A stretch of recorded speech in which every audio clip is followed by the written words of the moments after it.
মন্দিতার কিচেনে সবাইকে স্বাগত। আজকে আমার রেসিপি পটলের একটি অজানা নতুন স্বাদের রান্না, দিলখুশ পটল। এখানে 10টি পটল নিয়ে উপরের খোসা হালকা করে চেঁচে নিয়েছি, আর নিয়েছি পোস্ত বাটা, সর্ষে বাটা, শুকনো লঙ্কা বাটা, আপনারা এখানে কাঁচা লঙ্কা বাটাও দিতে পারেন, আর রয়েছে জিরে গুঁড়ো, বাড়িতে তৈরি স্পেশাল মশলা, নুন, হলুদ ও তেল। কড়াইতে তেল গরম করে তাতে সামান্য নুন ও হলুদ মাখিয়ে রাখা পটলগুলি একে একে দিয়ে ভালো করে ভেজে নিলাম।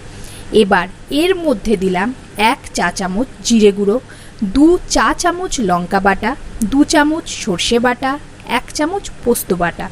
উপকরণগুলি ভালোভাবে নাড়াচাড়া করে দিলাম 1.5 চা চামচ নুন এবং সবকটি উপকরণ মিশিয়ে নিয়ে এর মধ্যে দিয়ে দিলাম 1/2 কাপ গরম জল। জল ফুটতে শুরু করলে সেটিকে ঢাকা দিয়ে দিলাম। 2 মিনিট পরে ঢাকা খুলে সেটিকে হাতা দিয়ে একটু নেড়ে নিয়ে তাতে দিলাম একটি টমেটোর রস। 1 মিনিট রেখে উনুন নিভিয়ে দিলাম। শেষে এতে মিশিয়ে দিলাম 1.5 চামচ সর্ষের তেল ও সামান্য স্পেশাল মশলা। খুব কম সময়ের মধ্যে চটজলদি তৈরি আমার দিলখুশ পটল।